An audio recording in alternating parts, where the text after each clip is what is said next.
Good morning again from Seoul. This is my last day before heading back home. Stick around to the end of this video for my shopping haul for my entire trip to Seoul.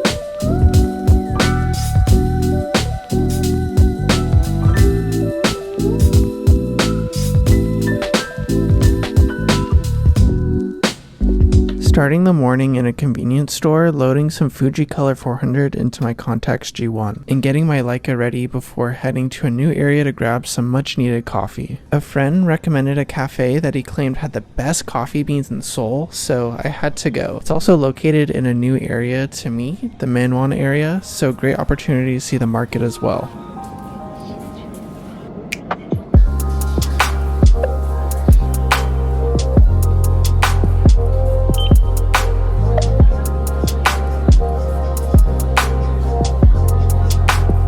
The sun came out right as I got to the market, and I couldn't help stopping to take advantage of that. I took so many photos. There's so much happening that I could easily lean into my street style.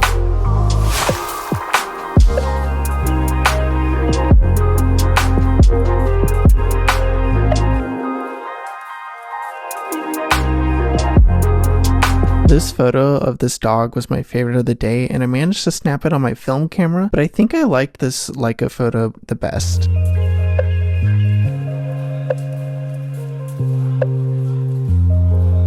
I can't help but take both film and digi photos because it's nearly 50-50 which ones I like better. That's just my opinion. I finally made it to the cafe, Deep Blue Lake, a blue-themed cafe located in Mangwon with drawings of this adorable cat character everywhere. They took the blue theme seriously. Almost every item and surface was blue, which is my favorite color, but they also had this cat character for each bean type everywhere. I successfully bought a bag of beans. Each roast type has its own cat cartoon, and you get a free drip with it. What surprised me was that they had a geisha on drip, which I'd never seen before. This was probably my favorite coffee I've had maybe ever. I got a lemon pound cake treat as well. It was such a chill and well decorated cafe, and I sat on the 4th floor. Cafes in Asia are just built different. You wouldn't see this over in the States.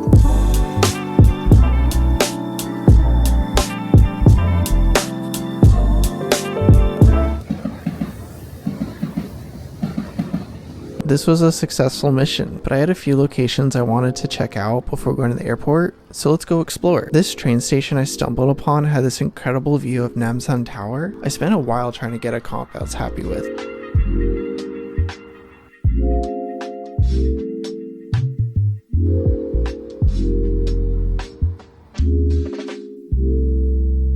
I've always wanted to go to Banpo Bridge, which is this bridge that crosses the Han River with these colorful bike lanes. I didn't really get the photos I had envisioned, but I scoped it out for the next time I visit. I definitely think I'll have to go for a proper run across it. Finally, I wanted to grab some lunch in Myeongdong and make one more shopping stop before heading to the airport. So let's go. Myeongdong Gyoja Main is probably my favorite restaurant in Seoul. They only have 4 items on the menu and consistent Michelin stars. Probably my cheapest meal too. I'll have to do a proper video next time I'm in town because I was way too hungry. I got the spicy cold noodle dish, which I think is underrated compared to their staple, which is a chicken hot soup. Their kimchi is my favorite too. It was a hot day, so it was super refreshing. I have to go to this place every time I'm in Seoul. I finally made my last stop, which is to the Kodak store. A thing I love about Korea is they license out Western brands for clothing products like National Geographic or MLB. Not a specific team, but literally just the MLB logo. And there's so many other examples. My favorite is Kodak though because, of course, I'm a photographer and I love Kodak film, but they turned it into a full-on streetwear brand. They've done an amazing job leaning into the photography angle and nostalgia. I could buy out the entire store, but thankfully I didn't have any room in my suitcase, so I only picked up 2 items. And now, sadly, back to the States. But I'll show you guys everything I got from Korea.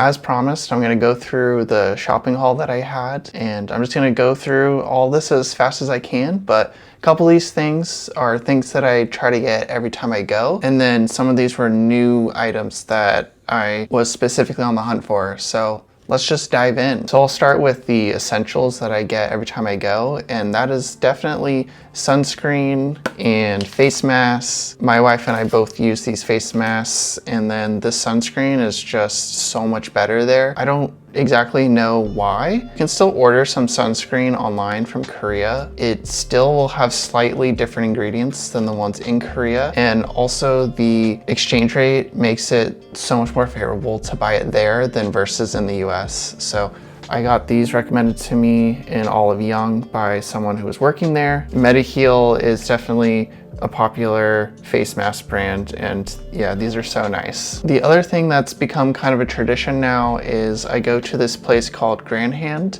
and get some perfume for my wife. She's normally not a perfume person, but a coworker in Korea recommended this place to me, and my wife just loves it every time. So it's pretty fun to go in there and smell all the different options. And one day when I bring her to Korea, she'll be able to go do it herself, but this makes a really nice gift. And then this brand Grand Hand, they also have a coffee shop. The thing about Korean coffee culture, besides there just being a million coffee shops, they all have to try to stand out and differentiate themselves from each other. So you'll see a lot of retail stores or different things, different brands have their own coffee shops. And this is one that kind of stands out. It's called Comfortable, but they spell it like Comfort Label, I don't know. They basically showcase all their perfumes and scents and stuff in their coffee shops, and they're just like really beautiful spaces, but they also have really good coffee, and if you buy coffee there, you get a discount on anything from their retail store.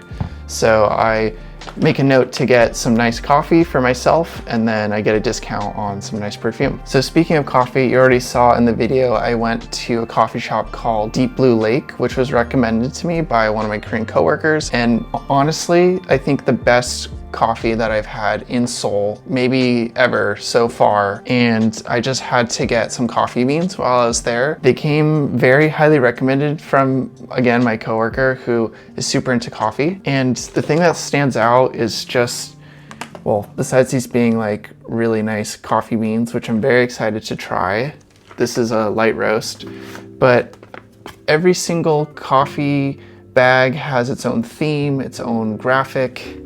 They have these cute cats everywhere, and just the artistry and the curation of all their graphics and just the design of the whole cafe was incredible. And then again, because of the graphics, like these go on all their coffee bags for all their different roasts they do. So I got this fridge magnet, which is awesome. And then it also came with an equivalent one poster.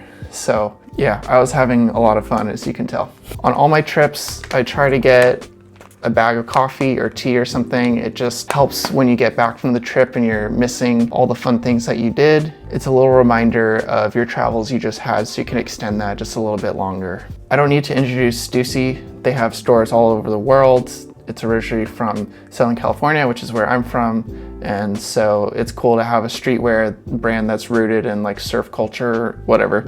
But I went to the Stussy store in Seoul, which has been closed for a really long time, and they opened up just a couple weeks before I went, so I definitely had to go. I got this really cool hat because it was like 1,000,000 degrees outside when I was visiting, and then by the time I got there, it was middle of the day, so there weren't many options, but I got this really cool shirt, a really basic graphic long sleeve t-shirt, nothing special, but I really like the simple ones, and again, it's a pretty nice souvenir from Seoul. So continuing on with the clothing theme, you already saw in this video, I was wearing this shirt, which is a t-shirt from this Japanese hiking brand called Gramichi. I've been very interested in this brand for a bit, and when I realized they had a flagship shopping store in Hanam, which is one of my favorite neighborhoods, I knew I had to go. So this really stood out to me. It's just a snail, and the text on there, again, as someone from California, I love this shirt so much, so this will get a lot of use. And then I haven't even opened these yet, so let me do that real quick. So one thing the brand is known for is shorts, and they have these awesome hiking shorts, which I can't wait to use. And then they also have like really cool pants, and I don't know, it's just like hiking but also lifestyle clothes. So I got some pants, which are super cool. And they have this signature belt here. They had this dope little accessory bag, and it had a little graphic of Half Dome and Yosemite there. So again, it's just cool to see like a Japanese brand's take on California. Speaking of spending too much money, I was in what's become one of my favorite stores, which is called Beaker. They have a couple locations around, but that store is basically curated for me. It's got streetwear, it's got sportswear, it's got a mix of everything. And so when I went there, they had a pair of these guys. This brand I've been interested in for a while, but they're kind of on the pricey end. They had them on sale, and they also had this super dope colorway. I wanted these forever. So again, on sale, favorable exchange rate, I had to. Last but certainly not least is a t-shirt that I got from a Kodak store. I finally made it out to their flagship store in Myeongdong, and I had to pick this up. I had a really hard time choosing what shirt to get. I mean, I didn't have like any room left in my suitcase, as you can see from all this. So this was one of the last things I got, but I had to. And it says on here, to enter the race, Kodachrome Films. And it's just like a family checking out cool scene in, I believe that's Utah. So yeah, super cool. And then they also had like little trinkets and stuff. So I got a little Tri-X keychain, which I don't know what I'm gonna do with it yet, but it's awesome. Oh, and I nearly forgot one more thing, socks. I mean, how could you not get socks? Socks are the best. I had a super fun time tracking down all these things, and I hope this gives you some recommendations for when you go one day. Thanks for watching, friends. A new video coming next week. Later.